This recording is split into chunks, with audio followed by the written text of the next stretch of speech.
하시는 주님, 나의 맘에 연약함 보시고 부족한 그 모습대로 주님 마음에 새겨주시네.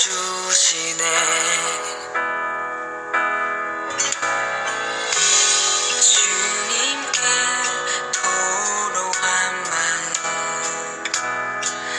하나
가지 않는 길 두려운 생각보다 많이 힘들고 험한 일보단 그저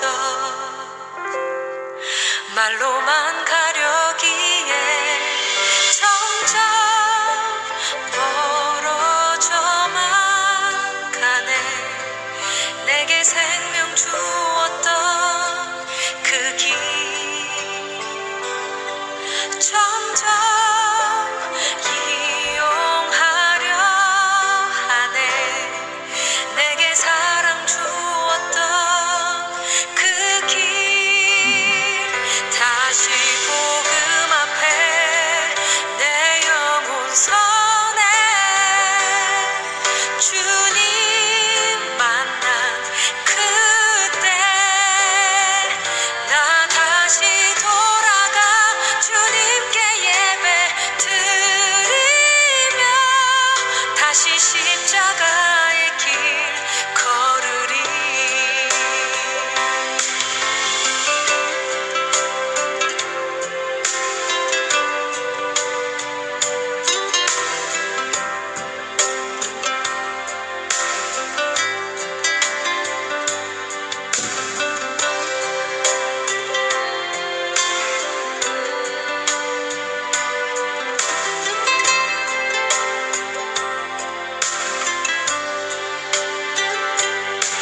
점점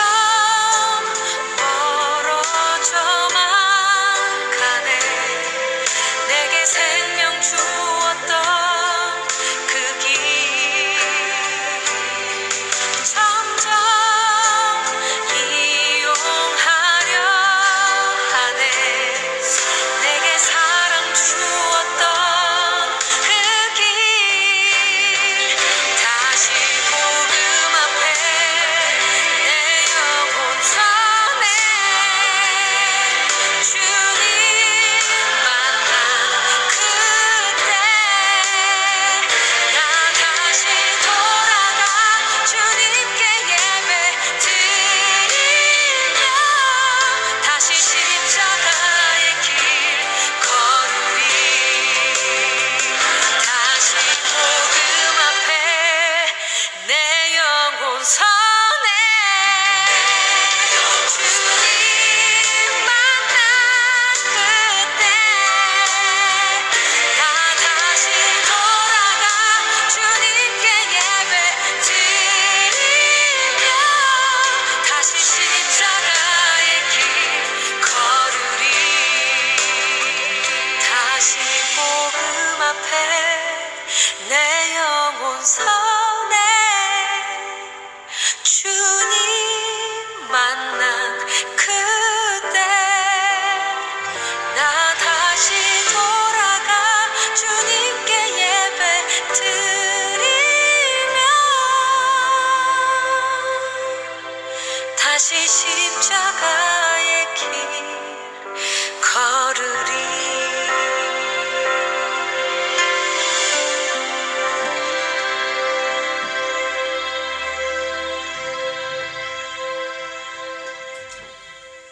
시간이 되었습니다. 우리 다 같이 묵상기도함으로 성령 강림 26번째 주일로 나가도록 하겠습니다.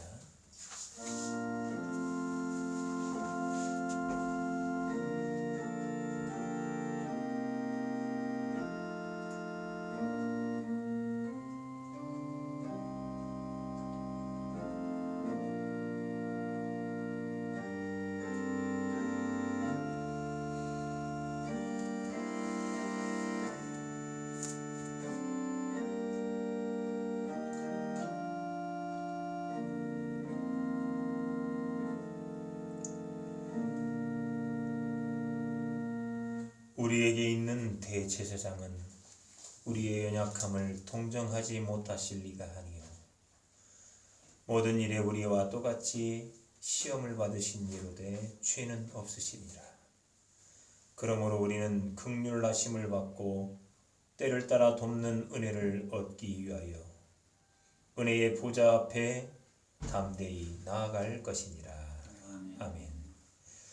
처음과 나중에 되시는 하나님 아버지, 지난 한 주간 우리의 마음과 생각을 지켜주시고 우리의 발걸음이 실족하지 않도록 진리 가운데 인도하여 주신 은혜에 감사를 드립니다. 주님께서 베풀어 주시는 은혜가 아니면 저희들은 한순간도 살아갈 수 없습니다.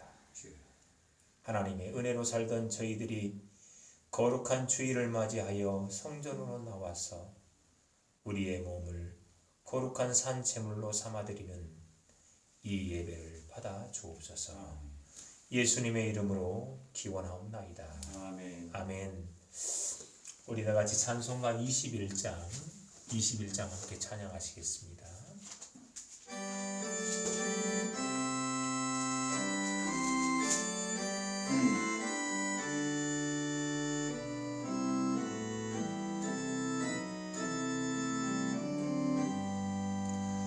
다 찬양하여라 전능왕 창조의 주께 내오나 주 찬양 평강과 구원의 주님 성도들아 주 앞에 이제 나와 즐겁게 찬양하여라.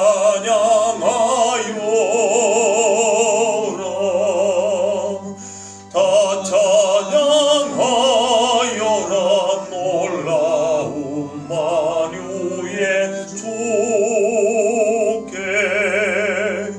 포근한 날개 밑을 품어 주시는 주님 성도들아 주님의 뜻 안에서 내 소원 다 이루리라. 다 찬양하여라. 온 마음과 마음을 바쳐 이 세상 만물이 주 앞에 다 나와 찬양 성도들아 기쁘게 소리 높여 영원히 찬양하여라.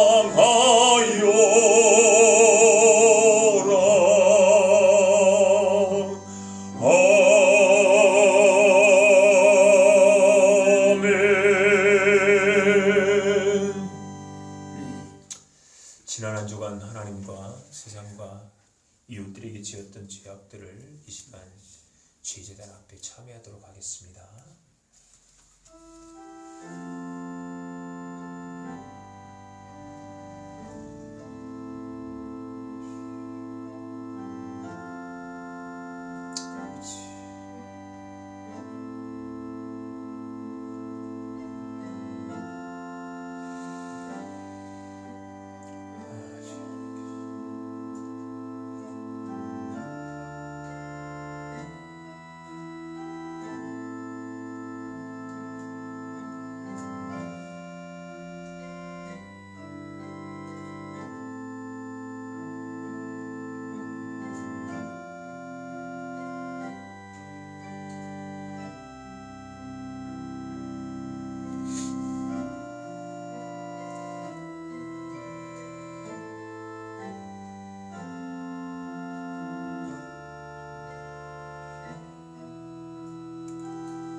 너희는 여호와를 만날 만할 때를 찾으라.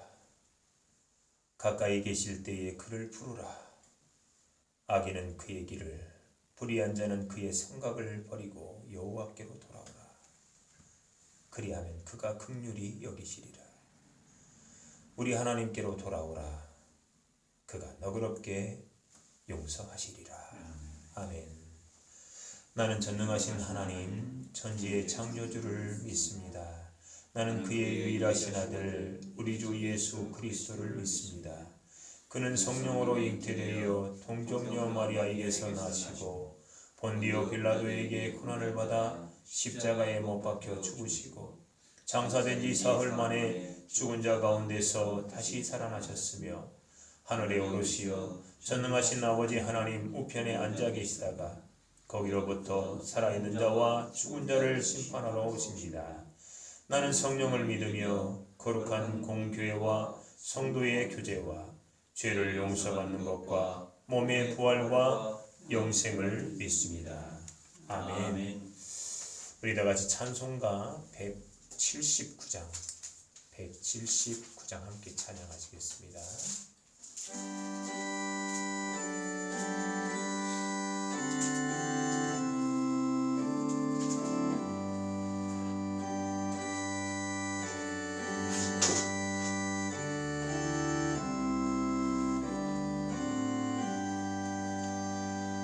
주 예수의 강림이 가까우니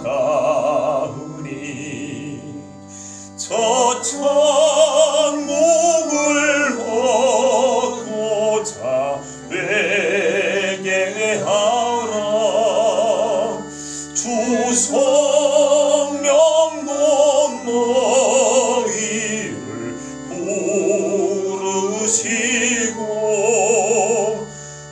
무천사도 나와서 영접하네. 주 예수님 너희를 찾으시니 왜 의심을 하면서 오지 않나. 온 세상 죄 담당한 어린 양은 죄 많은 자 불러서 구원하네. 이 세상이 즐기는 재물로는 내 근심과 고초를 못 면하리. 또 숨질 때 위로를 못 얻으며 저 천국에 갈 길도 못 찾으리. 내 아버지 주시는 생명 양식 다 배불리 먹고서 영생하라. 얻으심을 버리고 주께 오면 그 한없는 자비를 힘입으리.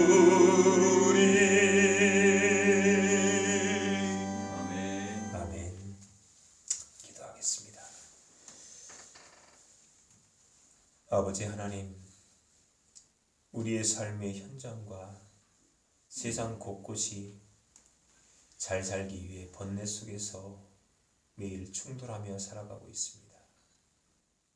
세상은 안식처를 찾아 헤매지만 그 어디에도 배고픔과 갈증을 해결할 곳이 없습니다.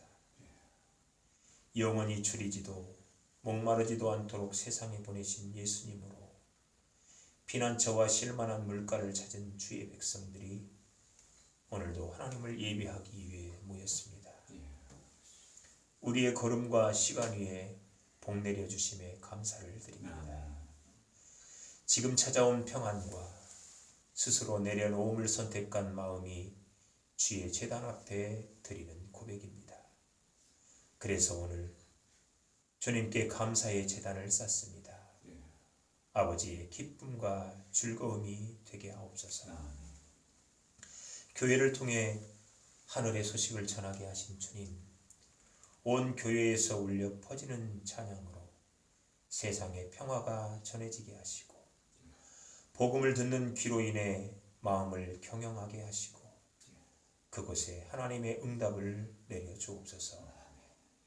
마음의 경영은 사람에게 있어도 말의 응답은 여호와께로부터 나온다는 말씀이 완성되는 복된 주일이 되게 하옵소서.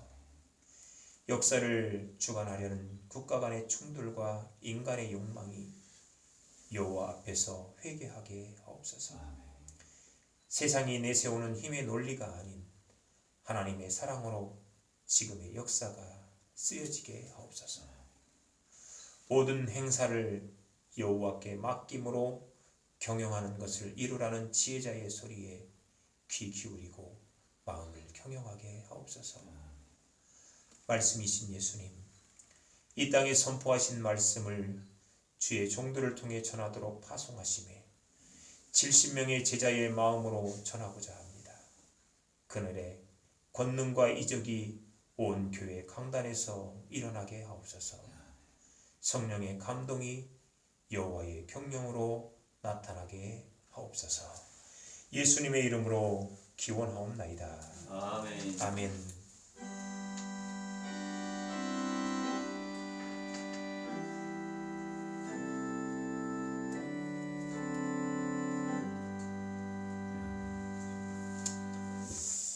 하나님의 말씀 보도록 하겠습니다. 성경 강림 26째 주일에 하나님께서 온 교회에 주신 말씀입니다.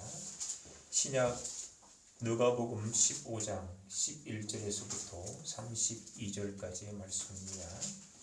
신약 누가복음 15장 11절에서부터 32절, 신약 120페이지에 있습니다. 저와 여러분이 한 절씩 교독하여 읽도록 하겠습니다. 또 이르시되 어떤 사람에게 두 아들이 있는데 그 둘째가 아버지에게 말하되 아버지여 세상 중에서 내게 돌아올 분깃을 내게 주소서 하는지라.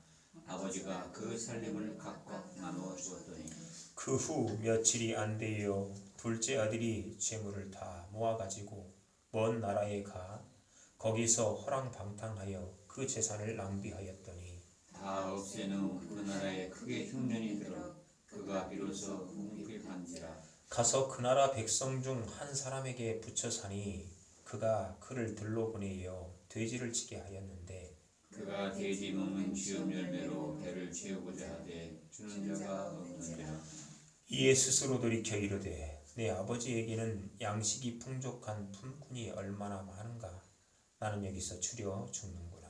내가 일어나 아버지께 가서 이르기를 아버지 내가 하늘과 아버지께 죄를 지었사오니 지금부터는 아버지의 아들이라 일컬음을 감당하지 못하겠나이다. 나를 품꾼의 하나로 보소서 하리라 하고 이에 일어나서 아버지께로 돌아가니라.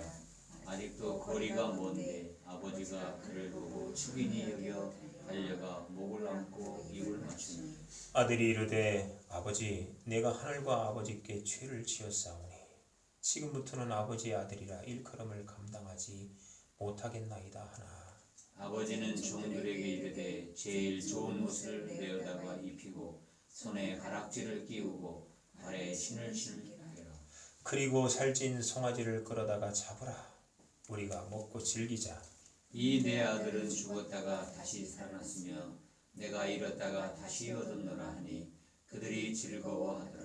맏아들은 밭에 있다가 돌아와 집에 가까이 왔을 때에 풍악과 춤추는 소리를 듣고 한 종을 불러 이 무슨 일인가 물은데 대답하되 당신의 동생이 돌아왔음에 당신의 아버지가 건강한 그를 다시 맞아들이게 됨으로 인하여 살찐 송아지를 잡았나이다 하니 그가 노하여 들어가고자 하지 아니하거늘 아버지가 나와서 권한대 아버지께 대답하여 이르되 내가 여러 해 아버지를 섬겨 명을 어김이 없거늘 내게는 염소 새끼라도 주어 나와 내 곁으로 즐기게 하신 일이 없더니 아버지의 살림을 장녀들과 함께 삼켜버린 이 아들이 돌아오매 이를 위하여 살진 송아지를 잡으셨나이다. 아버지가 이르되 예 너는 항상 나와 함께 있으니 내 것이 다 내 것이로되 이 네 동생은 죽었다가 살아났으며 내가 잃었다가 얻었기로 우리가 즐거워하고 기뻐하는 것이 마땅하다 하니라. 아멘. 제가 다시 한번 대독해 올릴 때에 성령의 감동 여러분 안에 충만하게 축복합니다. 또 이르시되 어떤 사람에게 두 아들이 있는데 그 둘째가 아버지에게 말하되 아버지여 재산 중에서 내게 돌아올 분깃을 내게 주소서 하는지라. 아버지가 그 살림을 각각 나눠 주었더니 그 후 며칠이 안 되어 둘째 아들이 채무를 다 모아가지고 먼 나라에 가 거기서 허랑방탕하여 그 재산을 낭비하더니 다 없앤 후 그 나라에 크게 흉년이 들어 그가 비로소 궁핍한지라. 가서 그 나라 백성 중 한 사람에게 붙여 사니 그가 그를 들러보내어 돼지를 치게 하였는데 그가 돼지 먹는 쥐엄 열매로 배를 채우고자 하되 주는 자가 없는지라. 이에 스스로 돌이켜 이르되 내 아버지에게는 양식이 풍족한 품꾼이 얼마나 많은가. 나는 여기서 추려 죽는구나. 내가 일어나 아버지께 가서 이르기를 아버지 내가 하늘과 아버지께 죄를 지었사오니 지금부터는 아버지의 아들이라 일컬음을 감당하지 못하겠나이다. 나를 품꾼의 하나로 보소서 하리라 하고 이에 일어나서 아버지께로 돌아가니라. 아직도 거리가 먼데 아버지가 그를 보고 측은히 여겨 달려가 목을 안고 입을 맞추니 아들이 이르되 아버지 내가 하늘과 아버지께 죄를 지었사오니 지금부터는 아버지의 아들이라 일컬음을 감당하지 못하겠나이다 하나 아버지는 종들에게 이르되 제일 좋은 것을 내어다가 입히고 손에 가락지를 끼우고 신의 신을 신기라. 발에 신을 신기라. 그리고 살진 송아지를 끌어다가 잡으라. 우리가 먹고 즐기자. 이 내 아들은 죽었다가 다시 살아났으며 내가 잃었다가 다시 얻었노라 하니 그들이 즐거워하더라. 맏아들은 밭에 있다가 돌아와 집에 가까이 왔을 때에 풍악과 춤추는 소리를 듣고 한 종을 불러 이 무슨 일인가 물은데 대답하되 당신의 동생이 돌아왔음에 당신의 아버지가 건강한 그를 다시 맞아들이게 됨으로 인하여 살진 송아지를 잡았나이다 하니 그가 노하여 들어가고자 하지 아니하거늘 아버지가 나와서 권한대 아버지께 대답하여 이르되 내가 여러 해 아버지를 섬겨 명을 어김이 없거늘 내게는 염소 새끼라도 주어 나와 내 곁으로 즐기게 하신 일이 없다니 아버지의 살림을 장녀들과 함께 삼켜버린 이 아들이 돌아오매 이를 위하여 살진 송아지를 잡으셨나이다. 아버지가 이르되 예 너는 항상 나와 함께 있으니 내 것이 다 네 것이로되 이 내 동생은 죽었다가 살아났으며 내가 잃었다가 얻었기로 우리가 즐거워하고 기뻐하는 것이 마땅하다 아니라. 아멘.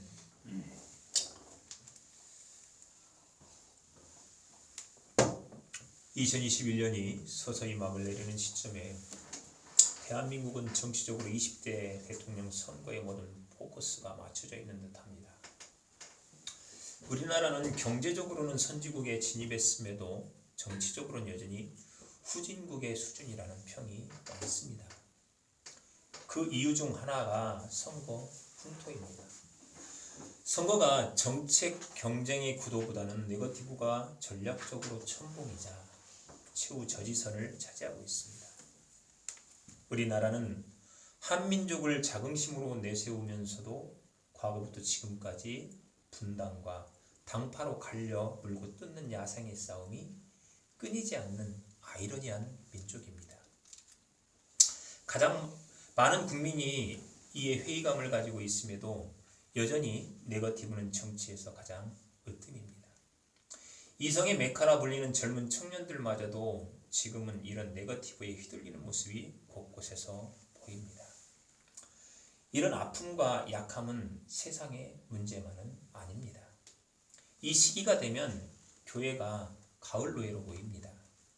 가을 노예는 임원 선출이 가장 큰 이슈입니다. 노예 총대들은 수장이 될 분을 뽑다 보니 관심을 보이고 이것에 집중합니다. 그런데 여기에서도 갈등과 분쟁은 상대를 향한 흠잡기로 시작하여 막을 내리는 경우가 대부분입니다. 그러다 보니 남는 건 상처와 증오, 그로 인한 회의감이 전부입니다. 교회의 지도자가 보여주는 이런 모습은 그대로 교회에까지 이어지고 있습니다. 교회 내의 갈등 대부분은 감정이 상함으로 인한 대립입니다. 이에 성도가 상처를 받고 교회가 쪼개지고 평화가 사라집니다. 교회는 예수님을 머리로 받드는 지체들의 모임으로 형제들로 이루어진 가족 공동체입니다. 머리이신 예수님은 지체인 성도에게 사랑을 요구하시면서 원수까지도 사랑하라고 하십니다. 그래서 교회는 열과 성을 다해 원수를 용서하고 포용하러 애를 씁니다. 이에 반해 형제는 용서와 포용의 대상이 되지 못한 걸 보면 형제가 원수보다 더 어려운 존재인 것만 같습니다.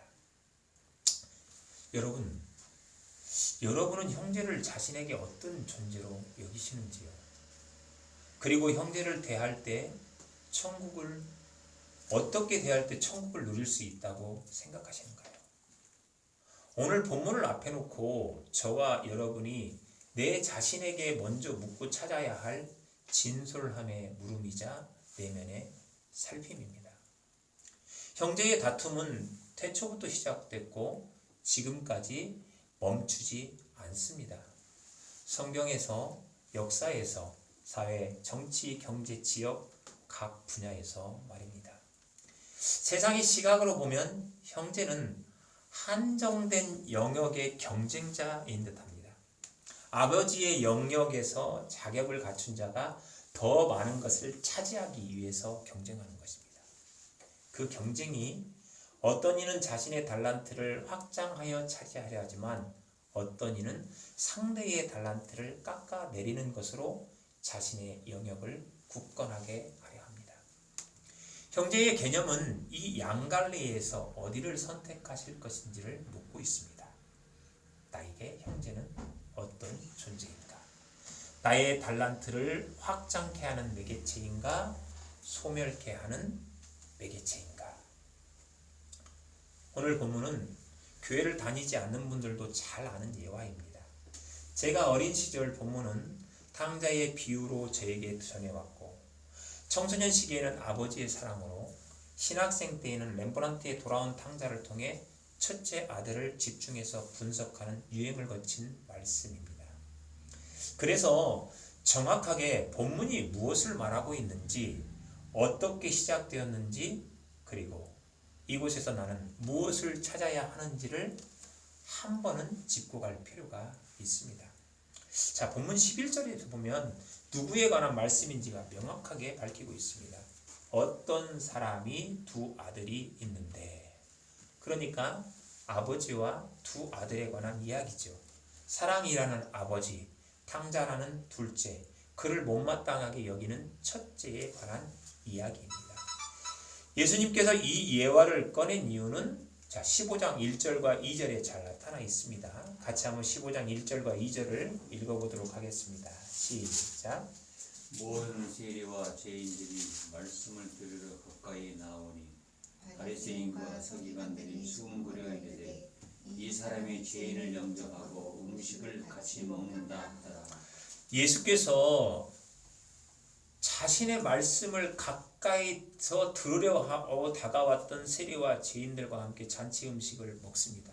이 먹는 것에 대해서, 이 모습에 대해서 바리새인과 서기관들이 못마땅하게 여기자 예수님께서 비유를 들어 말씀하시는 것입니다. 자, 그러면 정확하죠.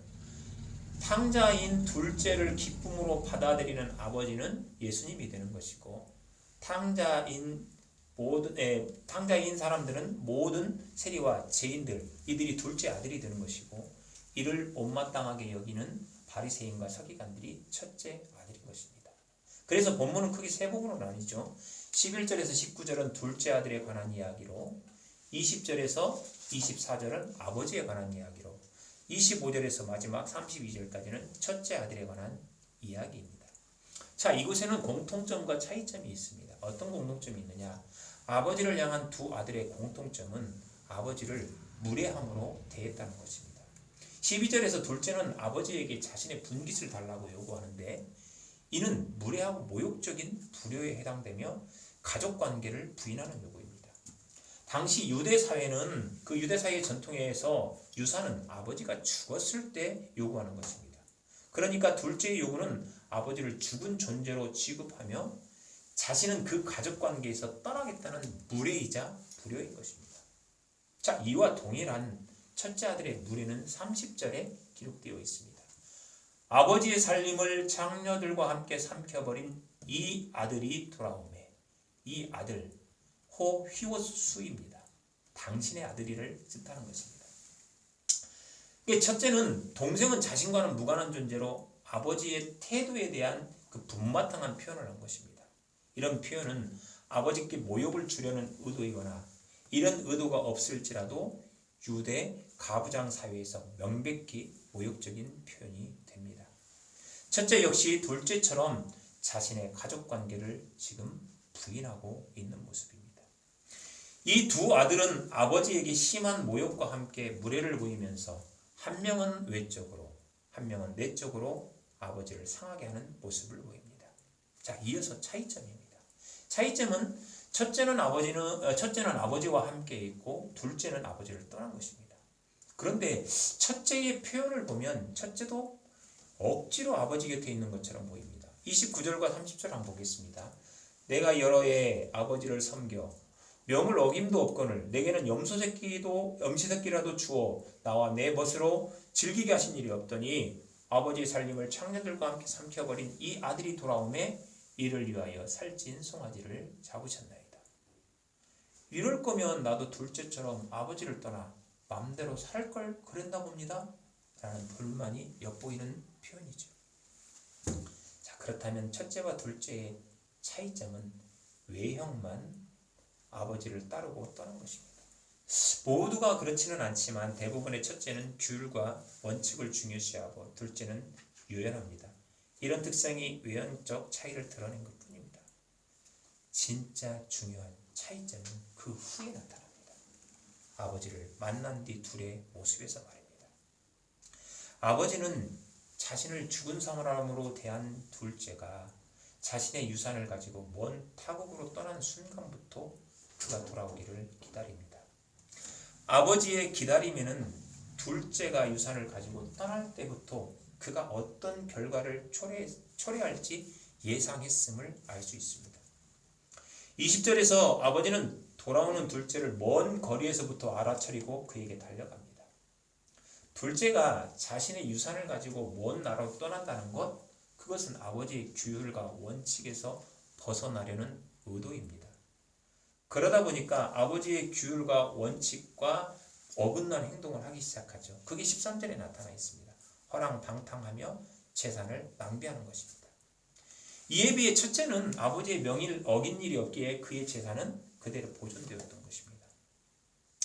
결국 이런 둘째의 선택은 모든 재산을 탕진하고 자신을 궁핍한 삶으로 내몰게 됩니다. 자, 그렇다면 그의 외모는 떠날 때와는 정반대의 모습이었을 것입니다. 가진 걸 탕진하였고 대지와 함께 지내면서 지엄 열매로 배를 채우려 했다는 것에서 매우 초라한 행색의 비쩍 마른 외모를 예상할 수 있습니다. 그런데도 아버지는 먼 발치에서 이 모습을 보고 아들임을 알아차린 것입니다. 아버지의 사랑이 그만큼 깊다는 것을 표현하는 것이기도 하지만 더불어 아버지는 이런 모습을 예상했다라고 예측을 추측할 수가 있는 것입니다. 그런 모습을 예상했기에 먼 발치에서도 알아보고 그에게 달려갈 수 있었던 것이죠. 바로 아버지의 표현대로 죽어서 돌아오는 모습 말입니다. 아버지는 이런 둘째를 달려가 끌어안고 입을 맞춥니다.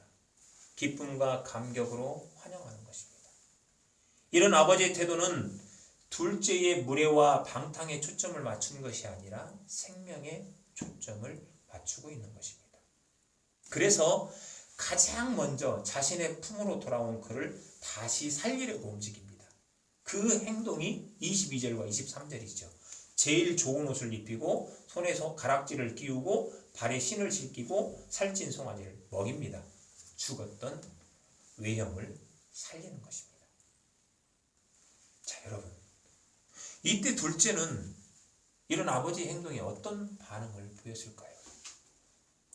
기록되지는 않았으나 둘째는 이런 아버지의 은혜 앞에 진정으로 감격하고 지난날에 자신의 행동을 회개하며 스스로 아버지와 함께 있고자 마음을 굳혔을 것입니다. 아버지의 규율과 원칙 안으로 몸과 함께 마음과 생각마저 함께 하기로 마음을 굳혔을 것입니다. 그는 이미 죽은 자신을 끌어안고 입을 맞추는 아버지에게 이렇게 고백했죠. 21절입니다. 아버지, 내가 하늘과 아버지께 죄를 지었사오니 지금부터는 아버지의 아들이라 일컬음을 감당하지 못하게 했나이다. 아버지는 사랑하고 이런 죄책감의 해방을 억눌림의 자유를 입히고 신기신 것입니다. 아마도 이런 아버지의 은혜를 체험한 그는 염치 없다는 죄책감을 떨치고 아버지의 은혜를 받고 그 안으로 들어갔을 것입니다. 그렇게 입고 신고 음식을 먹으며 아버지의 기쁨 안으로 들어가 즐거워하는 것입니다. 마치 예수님의 말씀을 가까이에서 들으려고 함께했던 이들이 음식을 먹으며 즐거워하는 모든 세리와 죄인들처럼 말입니다. 그런데 첫째는 그러지 못합니다. 첫째는 아버지를 향해 아버지의 가족관계를 무시하고 모욕적인 표현을 합니다. 잘 아십니다. 죽은 당신의 아들하고 내가 무슨 상관이죠? 내가 이런 대접이나 받자고 당신과 함께 했나요? 그럼에도 아버지는 상한 자신의 마음을 접고 오히려 첫째의 마음에 집중하십니다. 아들의 상한 마음을 살리려고 취하시는 아버지의 사랑입니다. 31절이죠. 예, 너는 나와 함께 있으니 내 것이 다 네 것 아니겠니? 아버지와 함께 있으므로 모든 것이 첫째 것이고 먹고 누리는 모든 것이 잔치였다는 것을 일깨워주는 말씀입니다. 그의 생각과 시선의 방향을 바꾸시는 것이죠. 옮기시는 것이죠. 그런데 아버지의 이 말씀에서 첫째가 찾아야 할 진짜 소중한 생명이 있습니다. 내면의 진솔함이죠. 첫째가 믿고 지키려 한 아버지의 규율과 원칙이 사실은 자신이 세운 규율과 원칙이었던 것입니다.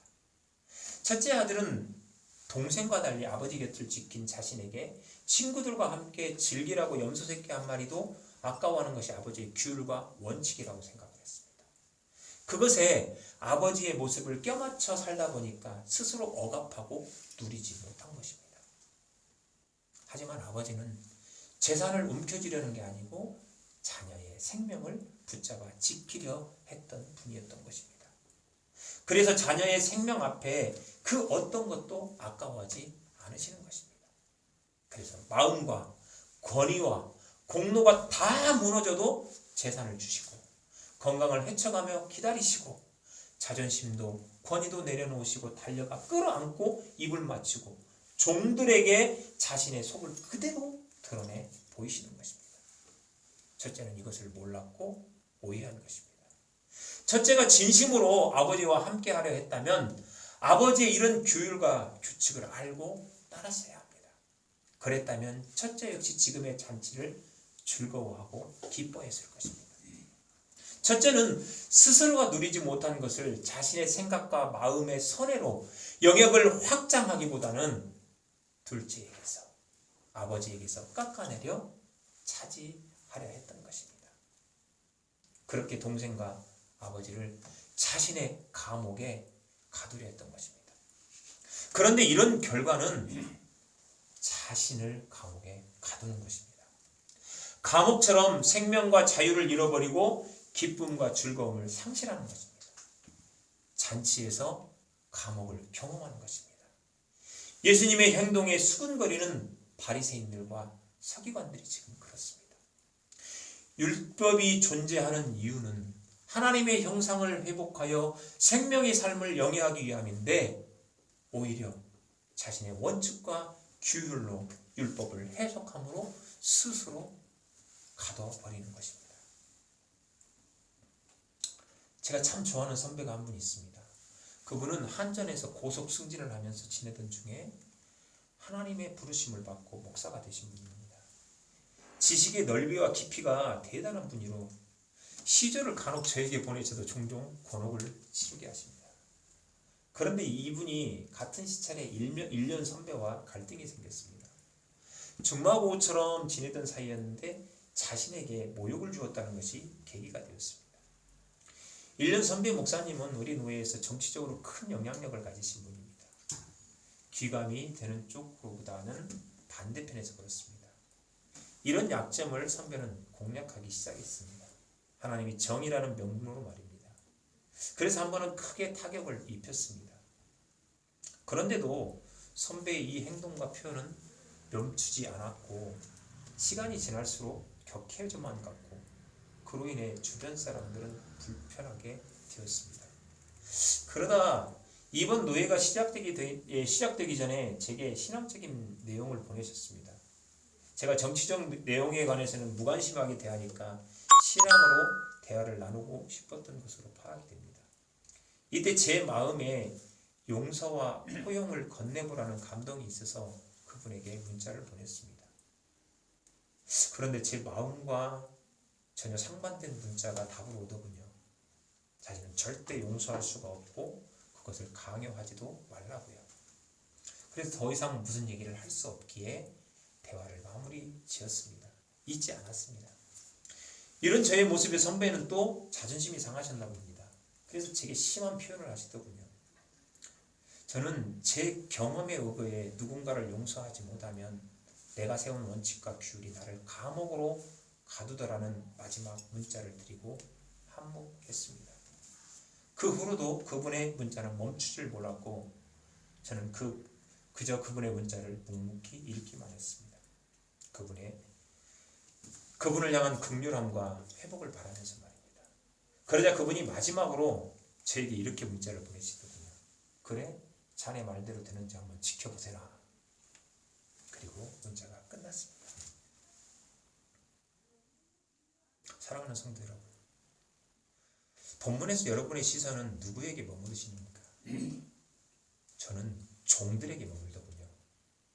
종들은 주인이 슬플 때 같이 울고 기쁠 때 함께 기뻐하고 주인의 잘치를 벌일 때 함께 즐기는 모습이 보입니다.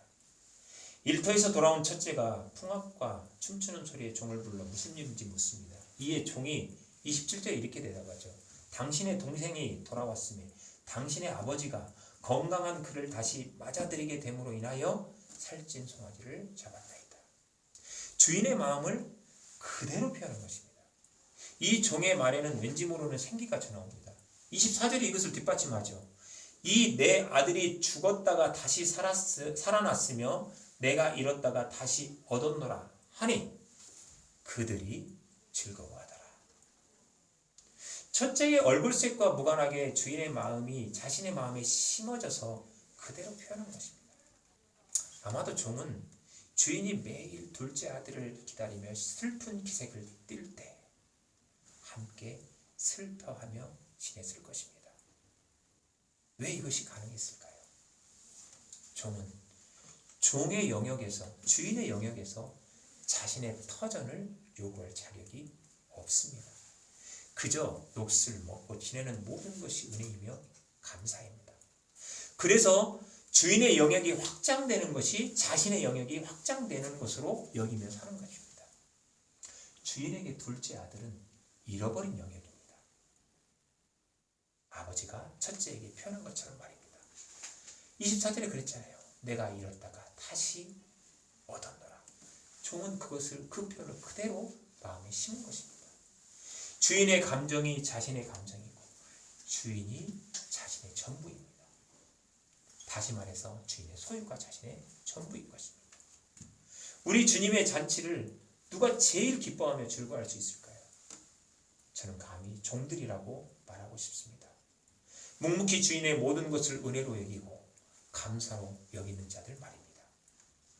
그 형제는 그들에게 함께 수고하는 다른 종들은 그들에게 형제입니다. 그 형제는 자신처럼 또 다른 주인의 소유입니다.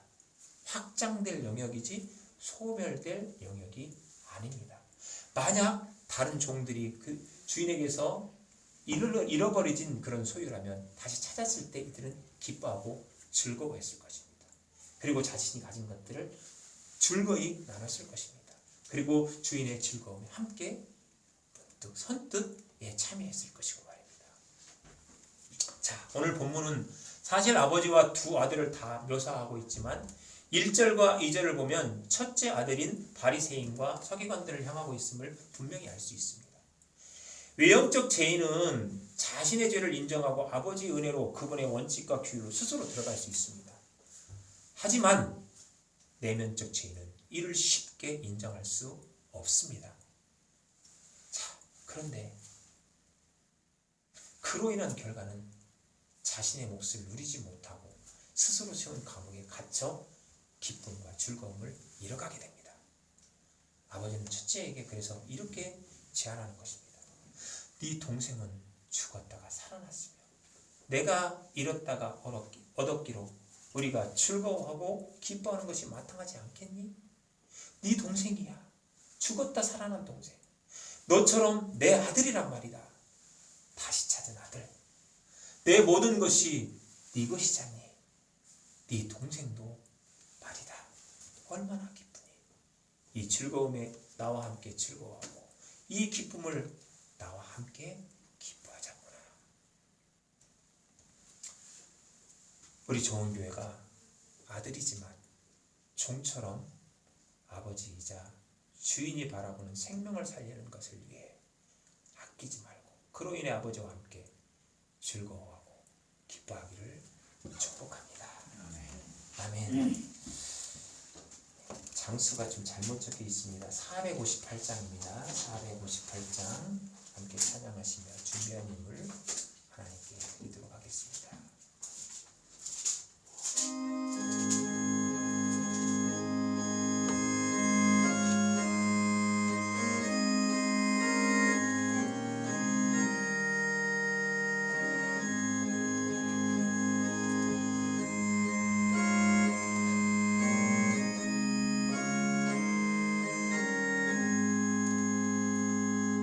너희 마음에 슬픔이 가득할 때 주가 위로해 주시리라. 아침에 같이 빛나는 마음으로 너 십자가 지고 가라. 참 기쁜 마음으로 십자가 지고 가라. 내가 기쁘게 십자가 지고 가며 슬픈 마음이 위로받네. 때를 따라서 주시는 은혜로서 가난 심령의 힘을 얻고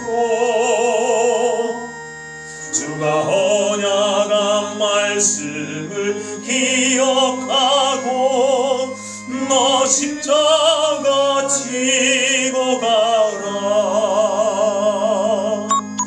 참 기쁜 마음으로 십자가 지고 가라.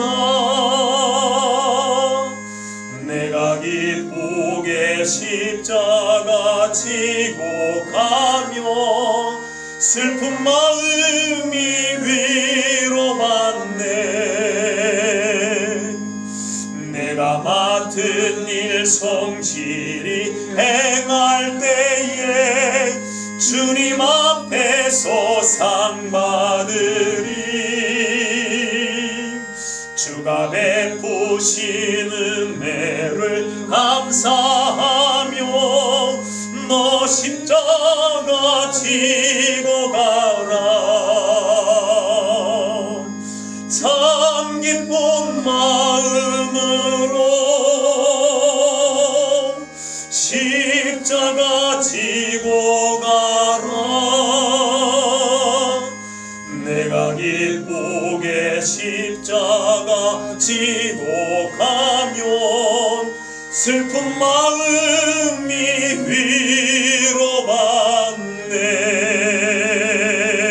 위로받네. 아멘. 기도하겠습니다. 나의 생명이 되시는 하나님, 오늘도 영의 양식으로 우리를 먹이시고 진리로 자유케 하심에 감사를 드립니다. 그에 반해 우리의 욕망은 아버지의 품을 떠난 둘째 아들의 방탕을 지향하고 있음을 고백합니다. 아버지를 떠나 방종의 삶을 사는 것이 기쁨과 즐거움을 누리는 것으로 착각한 둘째의 회개가 세상에 있게 하옵소서. 그래서 세상에서 방황하는 둘째 아들을 기다리는 아버지의 품으로 회개하는 역사가 온 교회에서 일어나게 하옵소서. 죄인을 구원하기 위해 독생자를 이 땅에 보내신 아버지의 사랑을 교회가 기억하게 하옵소서. 제자들을 향해 내 형제라 하신 예수님의 고백처럼 교회가 예수님처럼 형제를 사랑하게 하옵소서. 아버지의 이룬 것 중 가장 으뜸인 형제를 죄인으로 대하기보단 죽었다 살아난 동생으로 잃었던 아버지의 소유를 다시 얻은 기쁨과 즐거움으로 대하는 천국 되게 하옵소서. 그래서 성도가 함께하는 곳에는 사랑으로 생명을 깨우는 역사만 일어나게 하옵소서.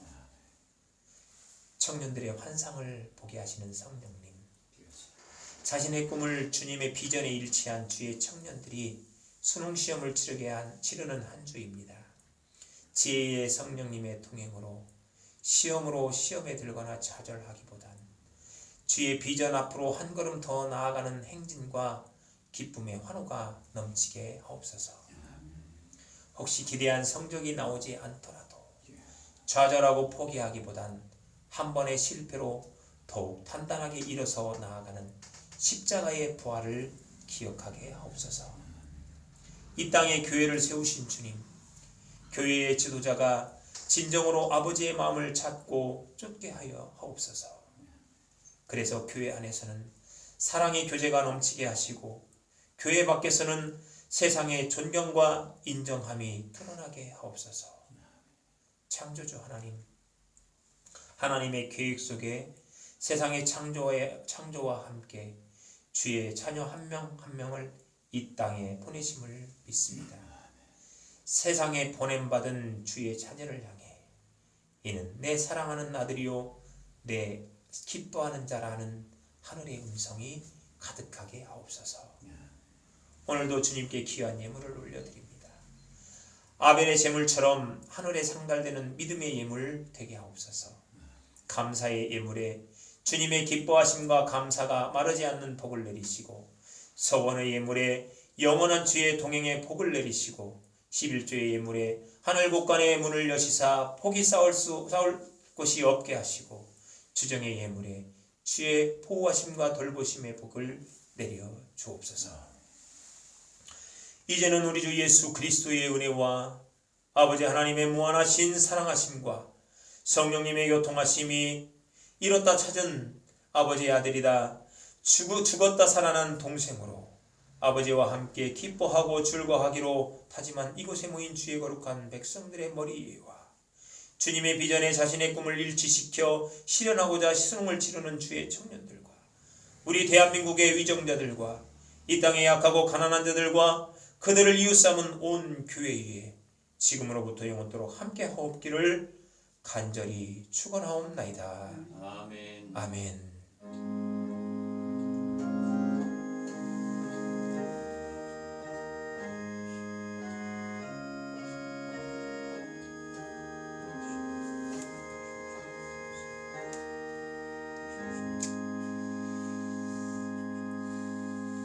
우리 예배드려 가신 하나님께 영광의 박수 올리겠습니다.